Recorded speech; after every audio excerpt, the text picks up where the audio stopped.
KB증권 가족 여러분 안녕하십니까? 자, KB증권의 시장을 읽어주는 남자 키맨입니다. 가족 여러분들 반갑습니다. 네, 어서 오십시오. 반갑습니다.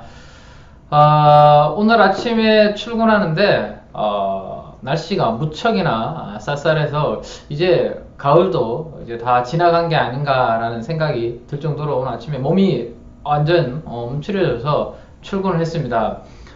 조금 전에 이제 점심 식사하고 들어오시는 직원분들은 이제 오후에는 날씨가 조금 풀렸다라는 말씀을 하시던데요. 이번 주 내내 아침 기온이 많이 낮아지는 걸로 어제 이제 일기예보를 봤는데요. 여러분들 건강관리 유의하시고요. 이번 주 또 힘차게 출발하는 한 주 되시기 바랍니다. 우리가 지난 10월 한 달은 무척이나 많이 힘들었던 한 달이었습니다. 코스피 기준으로 약 한 14% 정도 하락하는 등 글로벌 증시가 전반적으로 힘들었고, 대표적으로 우리나라 증시가 세계에서 가장 못난이 중에 하나였는데요. 11월에는 한번 우리가 좀 반격을 할 수 있는 그런 한 달이 되었으면 하는 바람에 힘차게 한번 출발을 해볼 텐데요. 오늘 아침 출발 흐름이 그렇게 썩 양호하진 않습니다. 삼성바이오 로직스가 이번 주에 또 14일날 증선이 또 결과도 임박해 있고 하다 보니까 오늘 좀 출발 흐름이 그렇게 썩 매끄럽지는 않은데요. 그래도 코스피는 지금 하락폭이 어느 정도 제한이 되고 있고 좀 반등을 조금씩 나타내고 있으니까요. 힘을 내서 오늘 여러분들께 주간 시황 방송 리딩을 지금부터 해드리도록 하겠습니다. 방송 마지막 아니란 거예요. 네, 그리고 한 가지 먼저 공지사항 잠깐 말씀을 먼저 드리고 시작을 하도록 할게요. 원래는 오늘이 이제 이 비대면 투자 미식회 방송이 15회차로 원래 오늘까지 예정이 되어 있었습니다. 근데 여러분들께서 너무 뜨거운 좀 성원을 보내주시고 계속 했으면 좋겠다라는 여러와 같은 요청이 있으셔서 연장을 하기로 했습니다. 그래서 계속해서 이 시간대에 매주 방송은 진행을 할 거고요. 제가 12월 한 중순 정도에 제 개인적인 좀 건강검진 일정이 지금 예정이 되어 있는데요. 그때는 제가 다시 한번 혹시나 제 건강검진이 월요일날 하게 되면 이 시간대에 하기가 좀 불가피하게 좀 하루는 쉬어야 될 수도 있습니다. 그죠? 그럴 때는 제가 한 주 전에 미리 여러분들께 양해의 말씀을 공지로 드릴 테니까요. 당분간은 이 시간대에 12월까지 계속 이어진다라고 생각하시고, 여러분들 혹시 시장 참고하시는데 저와 함께 하시면 많은 도움이 되시지 않을까라는 생각에서 말씀을 드리고 오늘 방송 지금부터 출발을 하도록 하겠습니다. 자, 그러면 여러분들 준비된 자료를 함께 여러분들께 보여드리도록 하겠습니다. 자, 이 자료가 약간 여러분들 잘 안 보이시죠? 네. 이 정도면 되나요? 네, 이 정도면 될 것 같은데요.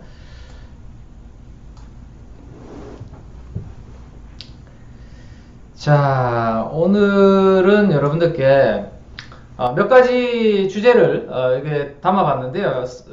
메인 지금 썸네일 나가는 제목은 항공주의 이륙일까 착륙일까 라는 제목의 오늘 썸네일을 정해봤는데요.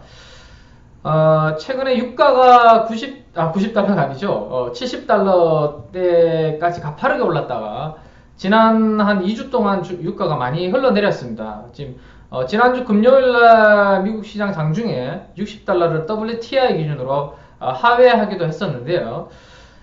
이 유가가 이렇게 오르내릴 때는 그 수혜가 되는 피해가 되는 업종이 있죠. 그죠? 오늘은 그 두 개의 업종에 대해서 여러분들께 말씀을 좀 드릴 한 테마가 될 것 같아서 썸네일 이슈 이미지를 그렇게 한번 정해봤고요. 자, 먼저 첫 번째 체크는 이번 주의 주요 이슈들에 대해서 말씀을 좀 드릴 예정입니다. 이번 주에는 아주 중요한 또 시장의 변동성을 만들 수 있는 이슈들이 또 대기를 하고 있기 때문에 그 부분에 대해서 여러분들께 말씀을 좀 드릴 거고요. 두 번째는 IT 대형주들이 요즘 반짝 좀 올라오고 있는 거 여러분들 혹시 느끼셨나요? IT 대형주는 외국인들이 지금 많이 사들이고 있습니다. 수급 쪽으로 많이 매수세가 유입이 되고 있고, 아직까지 중소형주, IT 중소형주 쪽으로는 뭐 그렇게 강한 수급보다는 모멘텀이 조금 들어오고 있는 상황입니다. 그래서 체크2는 그와 관련된 이야기를 좀 해봤습니다. 그리고 체크3는 조금 전에 말씀드렸던 것처럼 유가와 관련해서 조선주 그리고 항공주 뭐 이런 이야기들을 조금 드릴 예정이니까요. 여러분들 편안하게 한번 방송을 지금부터 들어주시면 좋을 것 같습니다. 자, 이번 주 주요 이슈들부터 좀 이번 한 주에 시장을 좀 영향을 줄 만한 이슈들에 대해서 먼저 말씀을 좀 드리도록 할 텐데요. 지난 5일에 이제 OECD에서 이제 경기 선행지수 관련된 내용들을 좀 발표를 했는데, 글로벌리 전 세계적인 경기가 유럽 국가를 위주로 좀 둔화되고 있다. 유럽 국가들 위주로 좀 둔화되고 있다라는 내용을 좀 밝혔습니다. 이번 주에는 이제 중국을 비롯해서 주요 이제 나라들의 경기 상황을 보여주는 지표들이 다수 많이 발표를 앞두고 있는데요. 특히 중국의 경우는 미중 간의 무역 전쟁으로 인해서 혹시나 본격적으로 그 영향권에 이제 들어갔는지 그 부분을 이제 지표로서 확인할 수 있는 그러한 점에서 아마 중요도가 높은 이번 주에 중국 데이터가 될 수 있다라고 보시면 될 것 같습니다. 그리고 14일이죠. 14일이 이제 수요일이죠. 수요일날 이제 미국 증시가 끝나고 난 다음에 파월 연준 의장과 카플란 총재 등 주요 연준 인사들의 발언이 이제 기다리고 있습니다. 연준 인사들의 발언이 기다리고 있는데, 자, 시장에서 촉각을 세울 만한 내용들이 혹시 뭐 매파적인 발언이 나온다든지 그런 부분이 있을지에 대해서 시장은 좀 경계심을 지금 가지고 있다라고 보시면 될 것 같아요. 자, 마지막으로 가장 걱정되는 부분 중에 하나가 바로 이탈리아의 내년도 예산을 둘러싼 불안감이 이번 주에는 다시 한번 시장에서 증폭될 수 있다라는 부분입니다. 이탈리아 예산 관련해서. 자, 이탈리아 예산은 EU의 공고안을 넘어서서 뭐 발표를 하는 바람에, 제시를 하는 바람에 EU에서는 수정을 해라라는 것을 공고를 했고요. 내일이죠. 13일은 이제 EU가 이탈리아 정부한테 제시한 2019년도 예산 수정안 제출의 마감일입니다. 그럼 내일까지 뭔가 제출이 되어야 되는데, 현재 분위기는 이탈리아 정부에서는 기존의 예산안에 대한 수정은 절대 없다. 우리는 물러설 수 없다라는 입장을 굽히지 않고 있고요. EU의 집행위 또한 더 이상의 협상은 없다라고 언급하는 등 여전히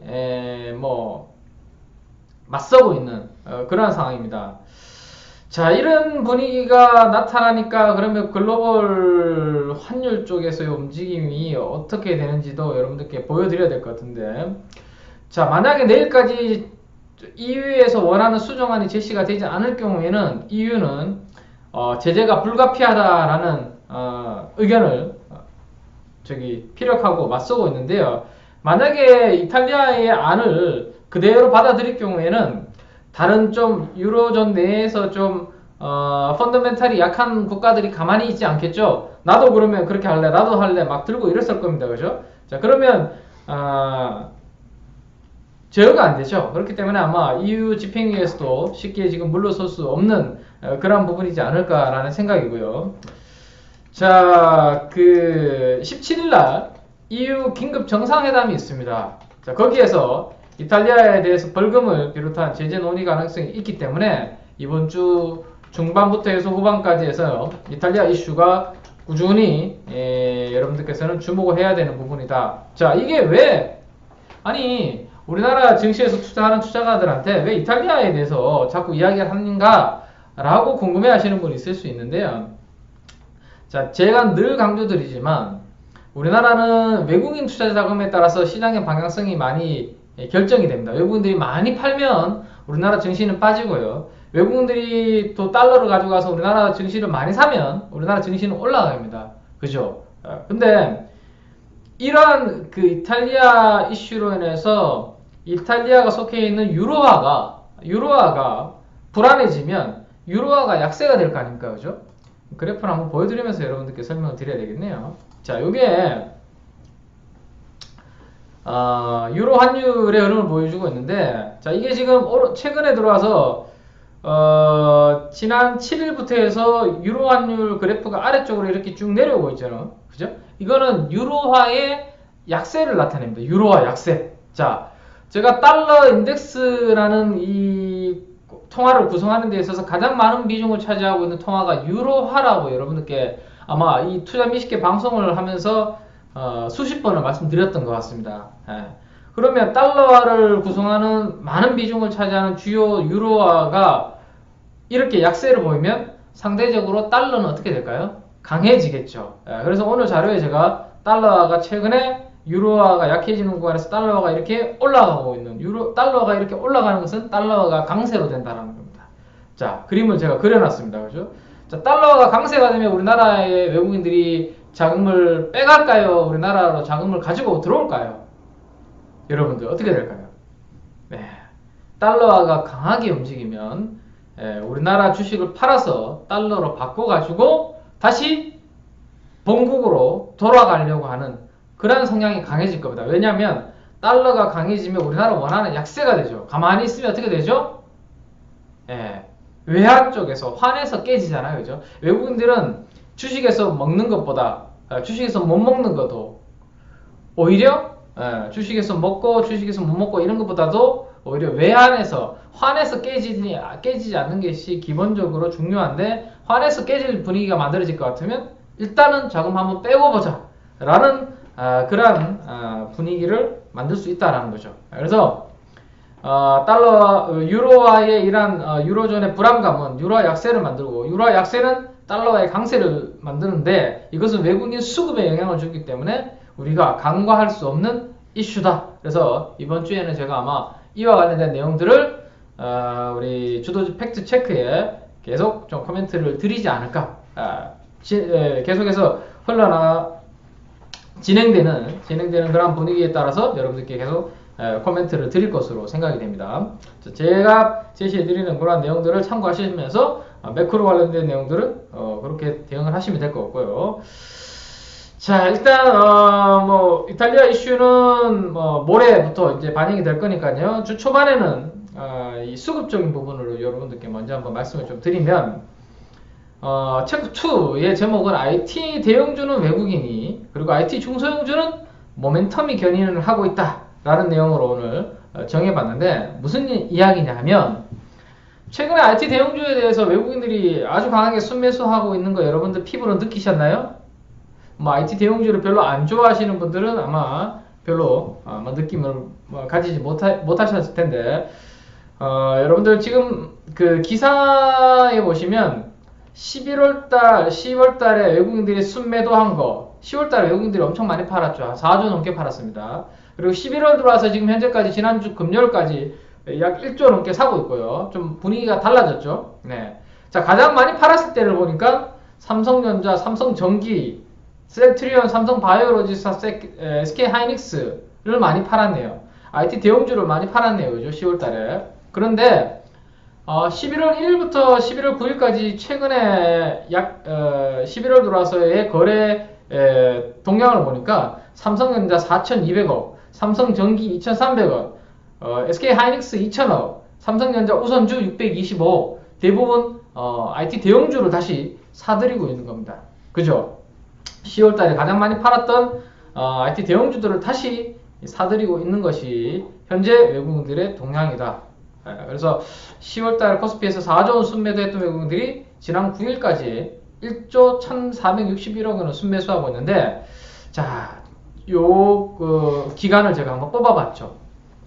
지난주 딱 일주일 동안만 제가 한번 리스트를 뽑아봤습니다. 지난주 11월 5일부터 11월 9일까지 지난 한 주 동안의 외국인들의 코스피 순매수 상위를 뽑아보니까 역시 삼성전자, 하이닉스, 삼성전자 우선주, IT 대형주가 포진해 있습니다.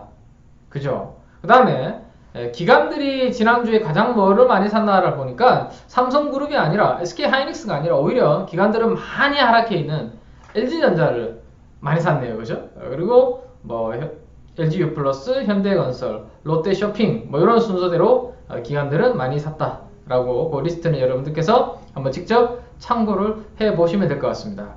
자, 지난주 외국인들이 매수 상인 종목에 IT 대형주들이 다 들어가 있는데 왜 살까요, 얘들이?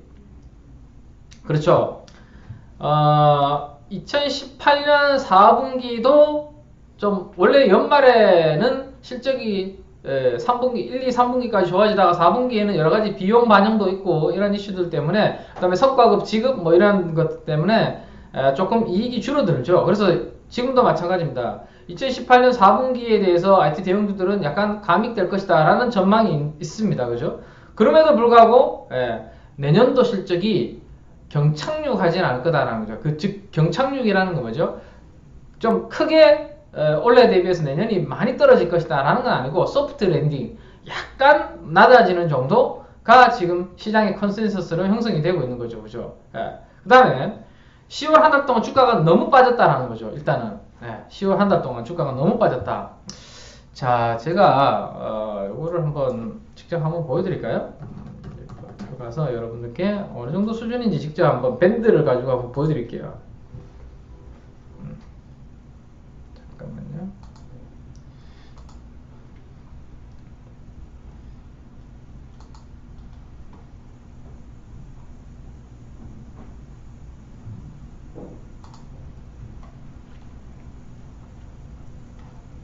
여기 0309에서 직접 보여드릴까? 0309 우리 화면으로 가지고 제가 직접 보여드릴게요. 자, 이제 삼성전자 하나만 제가 여러분들께 하나 보여드리고, 자, 삼성전자의 밸류에이션을 여러분들께 한번 보시면 여기 화면이 이 HTS 안에 화면도 확대가 되는지 모르겠는데요. 되네요. 네. 이거는 여기 한 개군요. 네. 자, 여러분들 지금 보시면 왼쪽에 게 퍼 밴드고 오른쪽 게 PBR 밴드인데요.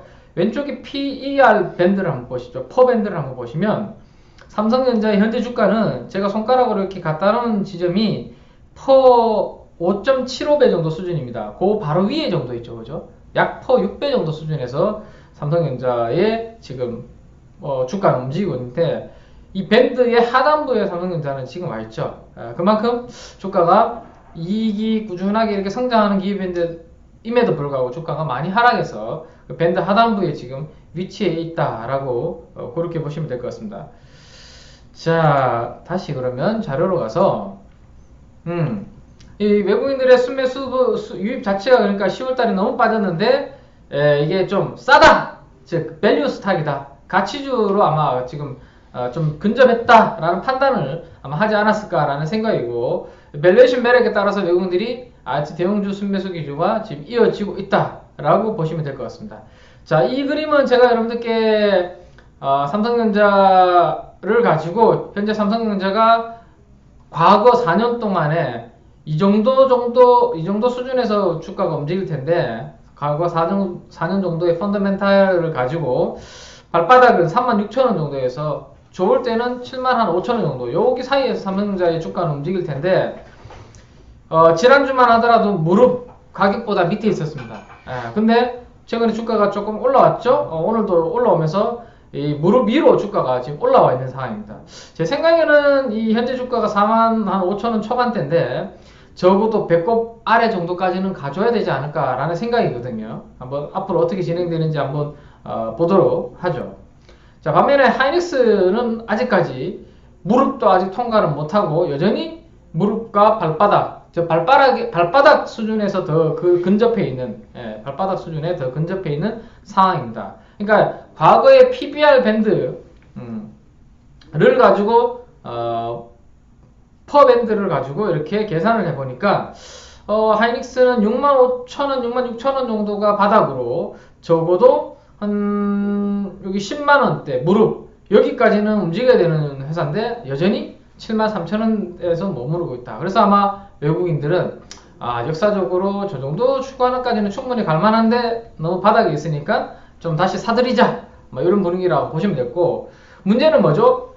얘네들이 시가총액 1, 2잖아요. 시가총액 1, 2를 산다는 것은 시장을 산다라고 볼 수도 있거든요. 즉 시장을 살려면 외국인들이 우리나라로 돈이 들어와야 됩니다.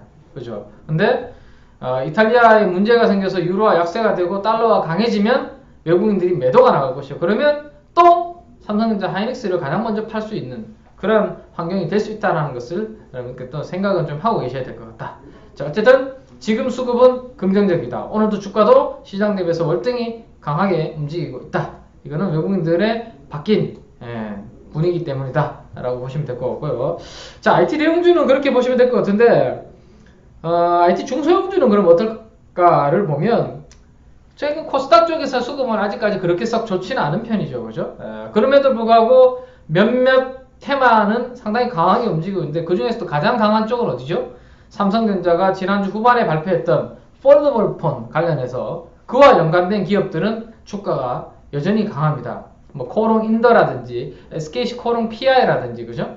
이런 종목들. 자, 삼성전자가 첫 폴더블 폰을 디스플레이를 공개를 했는데 이게 뭐 수십만 번을 접었다 펼쳤다 해도 견딜 수 있는 그죠? 이러한 것을 대체할 수 있는 소재를 가지고 해야 된다라는 것이 이제 원래 우리가 알고 있었지만 이제는 한 발 더 가시화가 됐다라는 측면에서 이들이 주가가 많이 하락한 상황에서 지금 단기적으로 아주 가장 센 IT 테마다라고 보시면 될 것 같아요.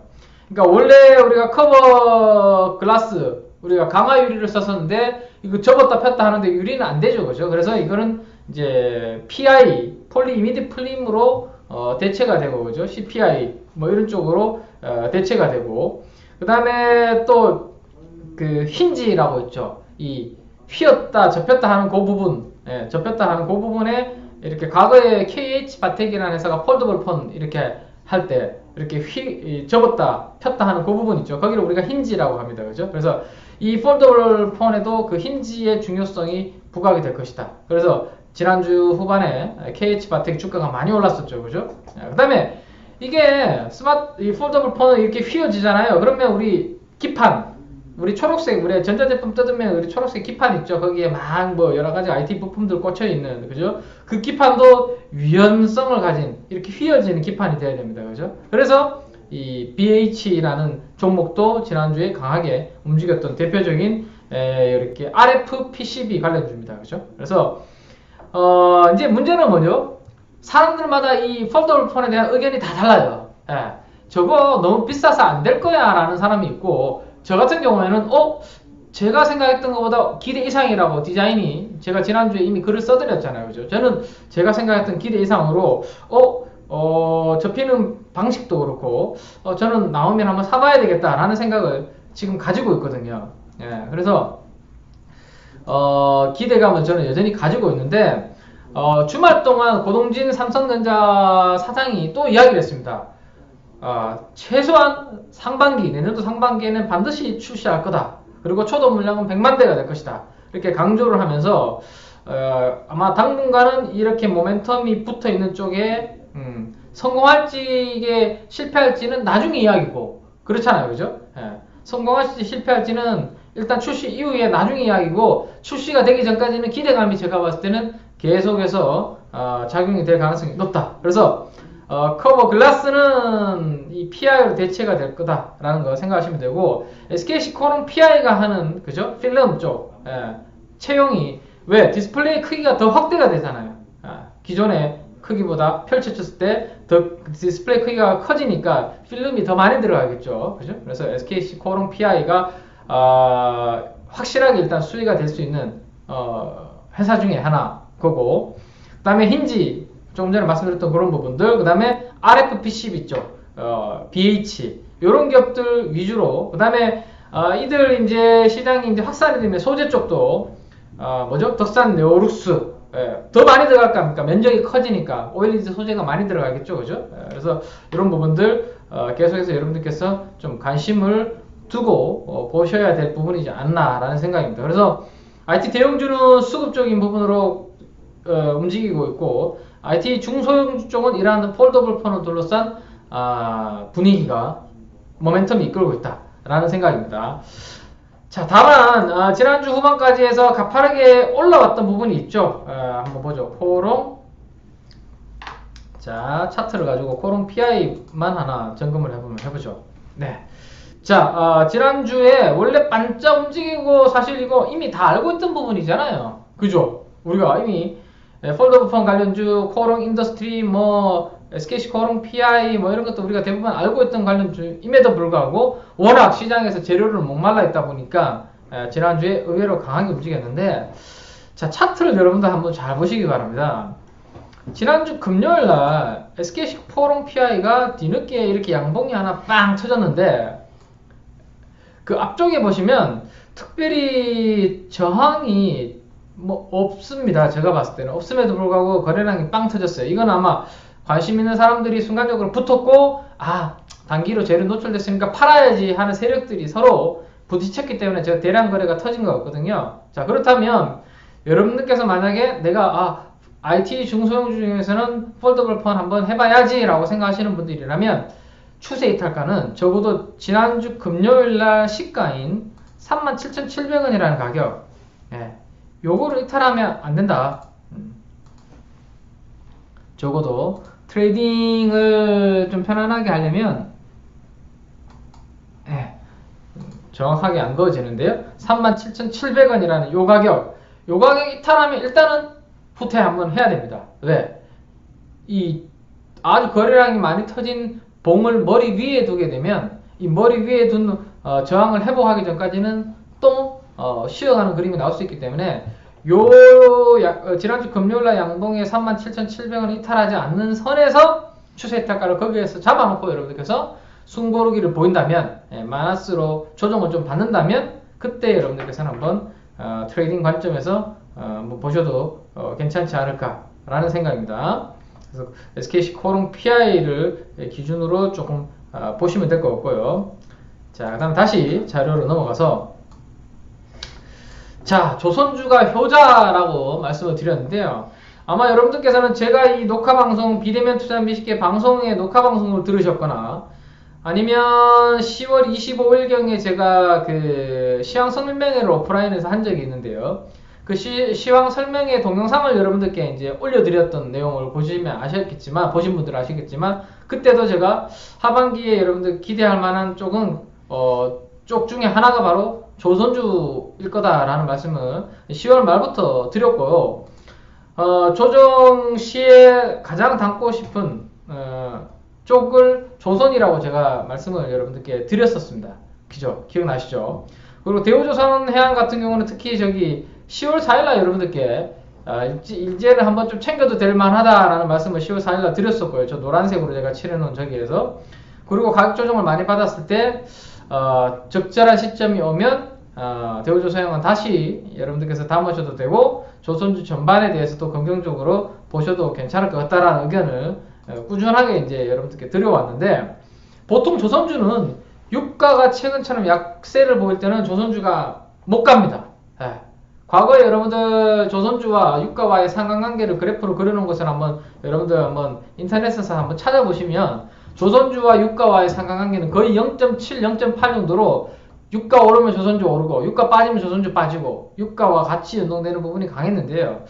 자, 최근에 조선주가 유가가 70달러에서 WTI 기준으로 60달러까지 이렇게 내려왔음에도 불구하고 조선주는 오히려 주가가 지금 올라가고 있는 상황이죠. 잘 버티고 있다라는 거죠. 그죠? 자, 이는 예전에는 유가와 많이 연동을 됐습니다. 이게 해양 플랜트라든지 드릴십이라든지 이런 부분 때문에 유가에 많이 연동을 했었는데, 최근에는 유가보다는 이 LNG 관련된, 제가 말씀드렸던 거죠. LNG 관련된 부분들, 그 다음에 워낙 그 업황이 안 좋아서 지금 수주가 절벽이었잖아요. 그죠? 그래서 수급적인 밸런스가 깨진 부분, 이런 부분들이 최근에 조선주한테는 긍정적으로 작용을 하고 있는 것 같습니다. 모든 선종에서 운임이 지금 올라가고 있고요. 신조선가가, 그러니까 배를 건조할 때의 운임, 새로운 이제 가격, 거래 가격이 신조선가인데, 계약할 때 신조선가도 상승을 하고 있다라는 거, 몇몇 가지들 지표로 제가 여러분들께 한번 보여드리도록 하겠습니다. 자, 지난주에 오후에 제가 테마 이슈 때 LNG 운임 상승, LNG 스팟 가격에 대해서 여러분들께 보내드렸었는데, 자, 지금 이 자료를 보시면 LNG의 스팟 레이트가 19만 달러로 돌파해서 사상 최고치를 경신해 가고 있는 것 보이시죠? 그죠? 그래서 제가 대우조선해양을 계속해서 좋게 보고 있던 이유 중에 하나가 바로 이 부분이겠죠. 그죠? 자, 그 다음에 조금 전에 신조선가 이야기를 했는데 New Building Price Index라고 여러분들 보이시나요? 예, 영어로 되어 있는데 이 파란색 선이 클락슨에서 이제 하는 조선 신조선가 인덱스 지수인데 꾸준하게 17년도를 바닥으로 해서 꾸준하게 올라가고 있는 거 보이시죠? 신조선가가 드디어 상승을 해서 움직이고 있다 계속. 그 다음에 LNG선에 대한 신조선가도 드디어 바닥을 멈추고 고개를 살짝 들기 시작했다는 거죠. LNG선을 신규로 내가 배를 건조하고 싶을 때 계약하는 신조선가도 움직이기 시작했다.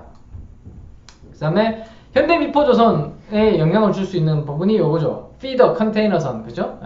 중소형 화학 운반선들 뭐 이런 것들, 요것도 가격이 꾸준하게 17년 초를 바닥으로 움직이고 있습니다. 모든 선종의 운임가가 지금 올라가고 있는 것들 보이시죠? 자, 그럼에도 불구하고 전 세계 수주잔고의 상황을 여러분들 한번 보시기 바랍니다. 지금 여기 제일 오른쪽에 있는 수준은 2004년도에 전 세계 수주잔고 수준과 비슷한 위치에 와 있습니다. 2004년도면 여러분들 언제였죠? 바로 현대중공업을 필두로 한 조선주가 대세 상승의 초입에 있던 바로 그때가 2004년도였습니다. 그때와 수주잔고 수준이 비슷하다라고 보시면 될 것 같아요. 그죠? 수주가 거의 바닥을 찍었다라고 보시면 될 것 같고, 자, 업황이 지금 보시면 계속해서 안 좋았죠. 그래서 발주가 안 나오니까 수주잔고도 많이 줄어들었고, 그 대신에 힘드니까 조선사들도 많이 폐업을 했습니다. 문을 닫았죠. 우리나라의 굴지의 조선사도 그동안 좀 쓰러진 회사도 나왔었죠. 그죠? 안타깝게도. 자, 전 세계 조선소 숫자를 보시면 왼쪽부터 오른쪽까지 쭉 떨어지고 있습니다. 2008년도 600개 넘던 조선소가 현재는 350개 정도? 만 남아있습니다. 절반 정도가 이미 사라진 상황이죠. 그래서 블루오션까지는 아니지만 레드오션에서 좀 나아진 상황이다 라고 보시면 될 것 같고, 가장 우려했던 부분은 이 부분이었죠. 자, 우리나라가 과거에 이제 하나씩 중국한테 우리가 지금 내주고 있는 상황인데, 반도체 쪽도 제일 우려했던 부분이 그거였잖아요. 그렇죠? 반도체 굴기, 중국 시진핑 주석을 필두로 해서 반도체 굴기로 우리나라를 따라잡으려고 하는 중국의 반도체의 공급 확대가 반도체 수급의 가장 우려감이었는데, 막상 뚜껑을 열어보니까 중국에서 나오는 반도체가 지금 별로 없고 성능도 못 따라오고 있는 상황입니다. 아직까지. 그죠? 거기에다가 최근에 푸젠처나 이 중국 반도체 기업에 대해서 미국이 막아버렸죠. 장비도 중국한테 안 주고 중국의 반도체 수입도 안 해주고, 이러니까 반도체 쪽에서 한번 막혀버렸습니다. 그 이야기를 제가 해드리면서 삼성전자 하이닉스한테는 다시 기회가 올 수 있다라는 이야기도 이미 글로 써드렸고 방송에서도 해드렸는데, 자, 분기 한국의 이 수주 MS를 보시면 중국은 분기별로 지금 뚝뚝 떨어지고 있고요. 한국의 MS는 오히려 반대로 올라가고 있죠. 이게 바로 지금 조선주들의 주가의 펀더멘탈에 긍정적인 영향으로 계속 반영이 되고 있는 겁니다. 그죠? 자, 그래서 지난주인가요? 제가 이미 지난주 월요일 방송이었나요? 여러분들께 삼성중공업과 현대미포조선에 대해서, 자, 리스크 관리 가격은 여기를 잡고 이제 뚱뚱한 음봉을 3일 만에 밟고 올랐었으니까 여러분들 긍정적으로 다시 보셔도 될 것 같다 라는 의견을 드렸었는데요. 한번 차트를 직접 가지고 한번 보도록 하죠. 자, 삼성중공업부터. 자, 차트를 조금 키워볼까요? 자, 오른쪽에 까맣게 노란색으로 제가 칠해놓은 부분 보이시죠? 저게 현대미포조선의 실적이 엄청 안 좋다라고 발표 나왔던 시점이 저때였어요. 현대미포조선 뭐 7%, 8% 막 장중에 박살나고 삼성중공업도 같이 덩달아서 빠졌었는데, 제가 그때 뭐라고 말씀드렸죠, 여러분들께? 조선주는 지금 실적을 가지고 보면 안 된다. 왜냐하면 지금 계속 과거에 수주 절벽이었고, 뭐 제대로 업황이 안 좋아서 건조를 한 것도 없고 매출도 없는데 실적이 당연히 좋게 나올 수가 없는 거잖아요. 그죠? 근데 저거 실적 잘 안 좋게 나온 걸로 인해서 주가 빠지는 거, 저거는 용납할 수 없는 부분, 우리가 이해할 수 없는 부분이다 라는 말씀 드렸고, 자, 그러면 저 뚱뚱한 음봉의 시가가 6,800원이었는데 삼성중공업 기준으로 저기를 밟고 올라서면 다시 이제 공격 앞으로 저기를 지지 라인으로 해서 이제 한번 공격 앞으로 해볼 만하다라는 거죠. 그래서 3일 만에 저 뚱뚱한 음봉의 시가를 밟고 넘어섰고요. 저기를 지지로 해서 삼성중공업 지금 가파르게 올라오고 있는 상황입니다. 오늘 60일선도 지금 뚫고 올라오고 있네요. 그죠? 그래서 삼성중공업을 만약에 보유하시는 분이라면 6,640원을 추세단가로 왜냐하면 전고점을 뚫지 않았기 때문에 전고점 뚫으면 추세단가가 바뀌게 됩니다. 그건 제가 나중에 글로 다시 안내를 드릴 거고요. 아직까지는 6,640원이 추세단가로 잡으시면 되고 목표 주가는 일단 저기 위에 있는 한 8,000 네, 여기 8,330원 정도? 8,330원.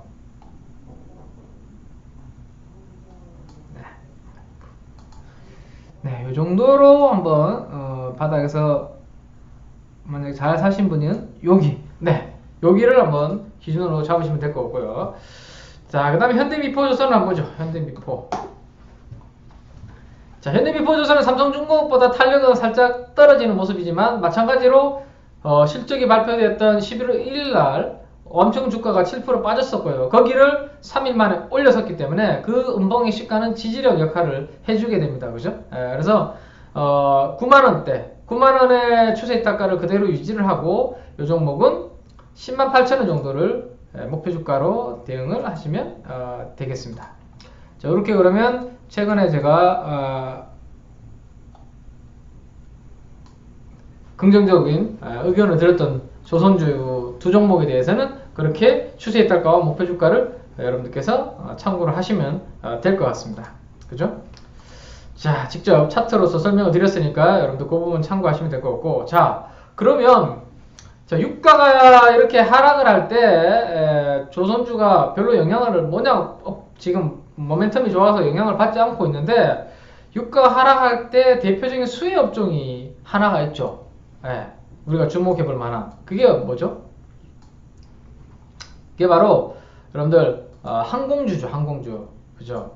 항공주. 대표적인 유가에 상승할 때 피해, 유가 하락할 때 수혜. 근데 엄밀히 따지면 사실 항공주가 유가와는 크게 관계는 없습니다. 왜냐하면 유류 할증료라고 여러분들 들어보셨나요? 유가가 상승하게 되면 그만큼 할증해서 운임을 더 받게 되는 거고 떨어지면 그만큼 빼는 거고 그래서 연동이 되도록 됐기 때문에 그렇게 예전처럼 상관관계가 높진 않은데 그래도 많은 분들이 유가의 움직임에 따라서 유가 하락할 때 가장 수혜는 항공주라고 일반인들이 이미 인식을 하고 있기 때문에 그와 관련해서 한번 참고를 해볼 만하다. 왜냐하면 이 제트유가 항공으로 움직일 때 비행기를 움직일 때 쓰이는 연료가 제트유인데 그것도 이제 원유의 영향을 받게 되죠. 원유 가격 등락을. 그래서 그 부분을 한번 참고하시면 되는데 자, 지난주에 10월달에 여객 화물 운송량 데이터가 나왔는데요. 아주 좋게 나왔습니다. 오래간만에 좀 바닥에서 살아나는 그런 데이터가 나왔습니다. 그래서 펀더멘탈도 조금씩 회복이 되고 있고 이 항공사 비용에서 가장 많은 비용을 차지하고 있는 유가도 70달러에서 60달러로 뚝 떨어져 있기 때문에 모멘텀 자체가 나쁘지 않을 것으로 생각은 됩니다. 자, 근데 오늘은 살짝 지금 좀 부진하죠? 아직 한번 볼까요? 네, 29,750원 정도 약보합 정도에서 움직이고 있는데 지난주 금요일날 유가가 많이 하락했음에도 불구하고 출렁했음에도 불구하고 오늘 항공주가 힘을 못 쓰고 있는 대표적인 이유 제 생각에는 사우디가 한마디 했죠. 11일날 오펙과 비오펙 장관급 회담이 개최가 되는데 해외 언론 쪽에서 나오는 이야기는 사우디가 하루에 100만 배럴 정도 감산하는 안을 지금 논의하고 있답니다. 자, 감산을 하게 되면 어떻게 되나요? 감산. 증산과 감산의 차이가 뭐죠? 증산은 원유를 더 많이 뽑아내는 거잖아요. 그러면 공급이 많이 늘어나서 이 유가가 가격이 하락할 압력을 받게 되죠. 근데 감산을 하게 되면 어떡하죠? 수요는 그대로 있는데 공급이 줄어드는 거잖아요. 그러면 유가가 상승의 압력을 받게 되죠. 자, 이게 약간 시장에서는 사우디가 갑자기 또 왜 저러지? 트럼프가 유가의 상승을 원하지 않는다고 해서 사우디가 약간 그 분위기를 만들어주는 듯 했는데 다시 감산하는 논의한다고 해? 그래서 지금 약간 갸우뚱하고 있는 분위기인 거죠. 그래서 이게 만약에 제대로 통과가 돼가지고 12월 6일날 오펙 정례회의에서 감산 합의 기대감이 높아질 경우에는 이번 주 유가가 그동안 낙폭 가대에 따른 반등을 좀 볼 수 있다 라는 약간 그러한 우려감이 아침 이 대한항공을 비롯한 항공주에는 약간 약밥 정도의 움직임을 주고 있지 않나라는 생각인데, 근데 제 생각에는 뭐 이미 절대적인 유가 수준이 떨어져 있기 때문에 뭐 한번 이 조정 시에 오히려 관심을 좀 가져도 괜찮지 않을까라는 생각인데, 특히 여러분들 이 PBR 밴드를 한번 보시기 바랍니다. 제가 캡처를 해놓은 게 있는데요. 지금 화면에서 여러분들 잘 보이실 텐데, 자, 이게 대한항공의 PBR 밴드라는 겁니다. 이게 4년 동안에 대한항공의 PBR은 밴드는 여기에서 움직였습니다. 0.7배를 바닥으로 1.4배를 고점으로 해서 여기에서 왔다 갔다 했는데, 최근에 지금 어디에 있죠? 바로 4년 동안에 가장 바닥권인 0.7배에서 살짝 고개를 들고 있는 수준입니다. 즉 이야기는 뭐죠? 과거 4년, 5년 동안에 대한항공이 가장 낮은 밸류에이션에서 거래되고 있는 그 수준에서 지금 약간 고개를 들고 있는 수준이라는 거죠. 여기에는 뭐가 반영이 된 거죠? 항공산업의 뭐 좀 업황 부진 플러스 가장 뭐 크게 또 반영이 된 게 뭐죠? 바로 대한항공의 오너 리스크, 그죠? 한동안 사회를 떠들썩하게 만들었던 대한항공의 오너 리스크가 저주가를 만들었는데, 자, 여러분들 상식적으로 생각해 보면 뭐 세무조사 받고 뭐 받고 지금 뭐 압수수색 당하고, 제가 봤을 때 웬만한 악재는 다 나왔거든요. 예, 다 나왔고, 오히려 지금 조사를 받고 계시는 오너 일가가 대한항공의 이 경영에서 물러날 수 있다라는 이야기가 나올 경우에는 제가 봤을 때는 한번 위로 칠 가능성이 있지 않나. 최악은 다 반영된 상황에서 제일 대한항공의 리스크는 이 오너 일가의 이 방만 경영이었는데, 이게 만약에 해소가 돼서 전문 경영인이 누가 도입이 된다라는 이야기가 나올 경우에 대한항공의 미래는 이제는 더 이상 나빠질 게 없고 뭔가 좋아지지 않겠나라는 기대감이 나올 수 있다라는 거죠. 그래서 현재 PBR 0.7배 정도 수준에서 고개를 살짝 든 수준이라면, 제가 봤을 때는 유가가 여기에서 크게 튀지만 않는다면 관심을 한번 가져볼 만한 가격대이지 않을까. 자, 그러면 차트를 직접 제가 그러면 이 글에도 넣어놨지만 직접 보여드리면서 설명을 한번 드리면, 자, 대한항공은 현재 그 추세 이탈가부터 먼저 말씀드리면, 요 노란색으로 미리 제가 칠해놓은 양봉 있죠? 이게 28,550원입니다. 자, 여기에서 아주 강한 힘이 실렸거든요. 여기가 11월 2일입니다. 그죠? 11월 2일날 수급을 한번 보시면 기관과 외국인들의 대량 매수세가 들어와서 아주 강한 에너지가 만들어진 구간입니다. 기관들이 60만 주, 외국인들이 15만 주, 도합 약 70만 주의 매수세가 들어오면서 갭 상승이 만들어진 구간이거든요.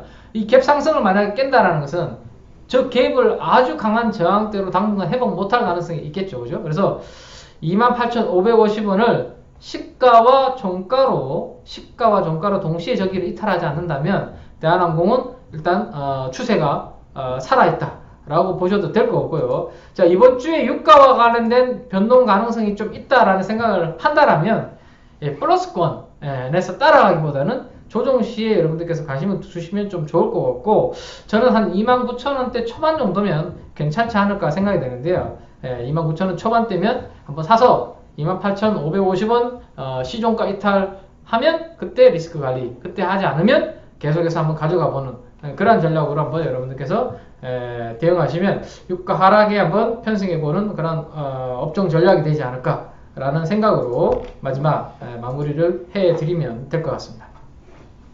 요즘은 방송을 원래 하는 30분 정도로 원래 비대면 투자 미식회 방송은 30분 정도가 이제 예상 시간인데, 항상 여러분들께 좀 더 뭔가 많은 내용을 전달해 드리려고 하다 보니까 45분 정도는 뭐 그냥 가뿐하게 하는 것 같습니다.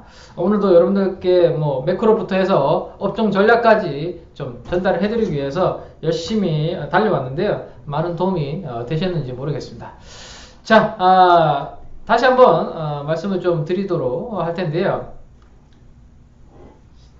네, 다음 주에는 방송 제가 계속 이어진다라고 말씀드렸죠. 여러분들의 요청에 따라서 다음 주 방송은 이어질 겁니다. 근데 지금까지는 비대면 투자 미식회 방송에 입장하기 위해서 여러분들께서 홈페이지에서 신청을 하셨잖아요. 근데 그 신청 없이 지금까지 신청하셔서 들어오신 분들께는 저희가 방송 입장과 관련된 문자를 그냥 보내드릴 테니까 다음 주부터는 별도의 신청 없이 여러분들께서 받으시는 문자를 그대로 들어오시면 될 것 같습니다. 이해되시죠? 그죠? 그래서 제가 12월 한 10일 정도에 제 속을 한번 검사를 해보려고 합니다. 지금까지 대장 내시경을 한 번도 안 해봤는데요. 제 주치의가 빨리 한번 받아봐야 되겠다라는 그런 의견을 주는 바람에 12월 한 10일경에 일단 제가 한번 대장 내시경을 한번 좀 예정을 하고 있습니다. 그래서 그 주 한 번 정도는 쉬고 아마 쉴 예정이고, 나머지는 제가 연달아서 계속해서 여러분들께 이 방송으로 서포트를 해드릴 예정이니까요. 차세대 우리 1월 달에 방송 플랫폼이 구축되기 전까지는 여러분들과 함께 할 예정이니까 이번 한 주도 여러분들 힘차게 잘 대응하셔서 성공 투자하시기를 기원 드리도록 하겠습니다. 지금까지 시장을 읽어주는 남자 키맨이었습니다. 감사합니다.